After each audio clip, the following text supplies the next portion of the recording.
Good morning, NABJ. This is Leslie Simmons. I'm a mentor with the Student Public Relations Projects this year, and I'm here this morning with Dr. Andre Perry, education activist and columnist. And we're here to hear from Dr. Perry about what we can do to support improving schools in our communities. So thank you so much for joining us this morning, Dr. Perry. And let's just jump right into it and talk about what role can we as a community play, whether or not we have children in schools. What should we be doing to support improving schools? Well, the first thing I want to throw out there is we got to stop blaming black parents for underachievement.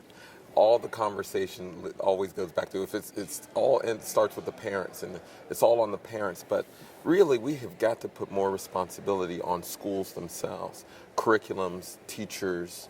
A lot of different factors contribute, but one thing that the research shows that parents actually are involved. Parents actually do care. They want a higher education for their children. So let's dispel that myth right off the top. In addition, remember we have anchor institutions in our community that should be highly involved in schools. So universities, banks, hospitals should have some type of involvement either through internship programs. Clearly, a university can supply teachers.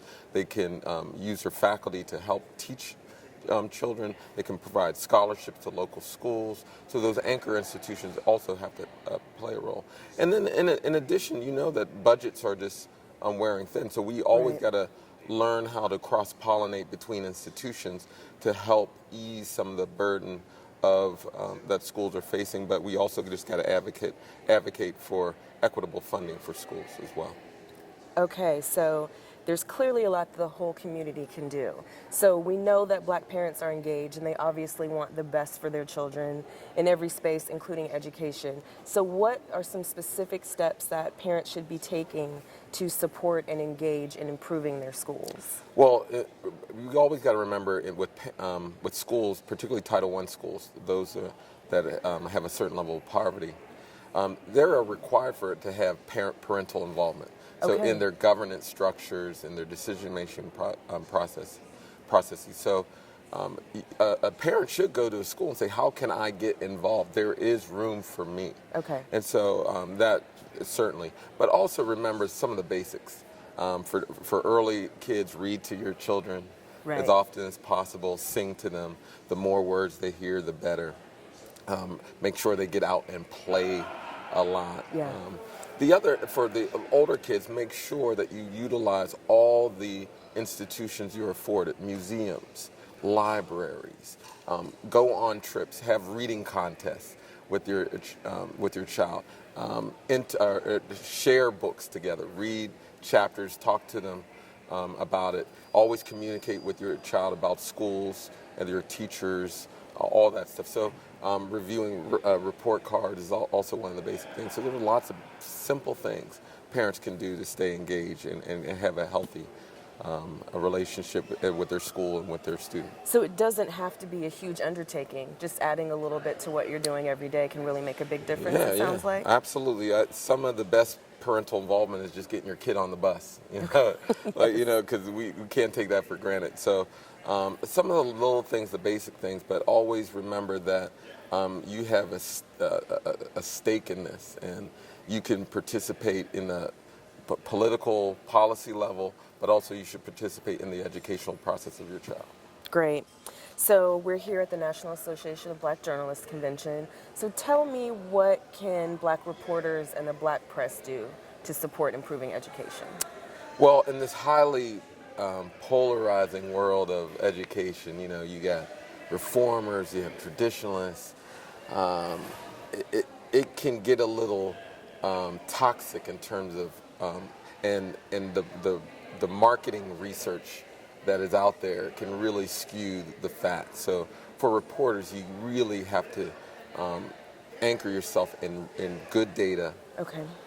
Interview lots of perspectives, particularly parents and kids. We often forget about those constituents because the first thing we do is interview the superintendent or a teacher or a reform group, and they're going to have a particular perspective. Right.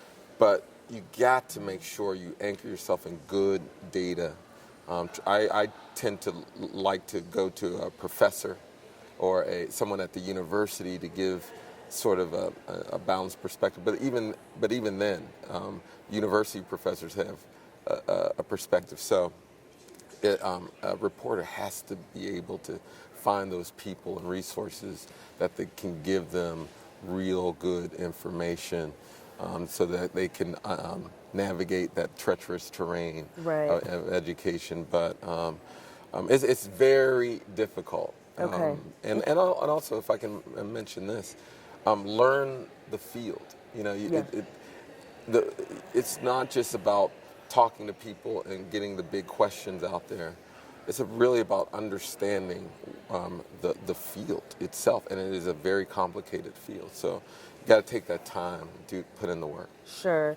So, speaking of some of the complications around schools, one of the things that we hear a lot when we talk about education in African Americans is the school to prison pipeline. Yeah. And we had a panel yesterday that was discussing some of this. And I'd love to hear from you just a little bit more on what that means and what are some things that people can do to try and break that cycle.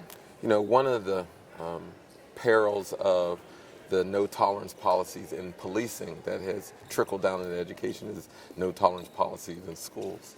And so there's a lot of practices in which schools employ this no tolerance policy, where they essentially give students demerits for uniform infractions, or chewing gum, or not walking in the hallways correctly, and those over time add up to suspensions, expulsions. Wow. And in some cases, for fighting and things like that, they call the police directly Okay. to pick them up.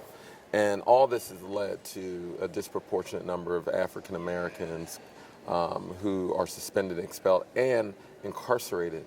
Because we also know that if they're not in school, they're learning somewhere else. Right. And they're probably learning something that will help them go to prison. And so we have got to find ways to eliminate suspension, particularly at the younger ages. You know, some states, the levels of suspension, expulsion for first graders, second graders, third graders, out of control. Yeah. And so I really believe we got to eliminate that. But also, we got to find ways to reduce the number of out-of-school suspension and expulsion, and move towards in-school suspensions. Okay. And so, because all of the out-of-school activity essentially heightens your chances of going into prison. But and let's be clear, we should not call the police for a lot of the things that happen in schools. Certainly there are times when a student might have a weapon or some other issue that puts a lot of people at risk, and certainly you should call the police, but you should do everything to avoid calling the police, because the punishment never fits the crime. Right. And it might be good for your school to get rid of a kid, but it certainly harms the community long term when we send kids to jail and prison. Absolutely. Well, thank you so much for sitting down with us this morning. Tell us where we can find you on Twitter. Where can we read your work? And Andre Perry EDU, at Andre Perry EDU. You can catch me on Insta. I'm Dr. Andre Perry, Dr. Andre Perry. I'm a columnist for Hechinger Report. You can go to my website, drandreperry.com, to learn more about me and what I do. wonderful. Thank you so much. You're welcome.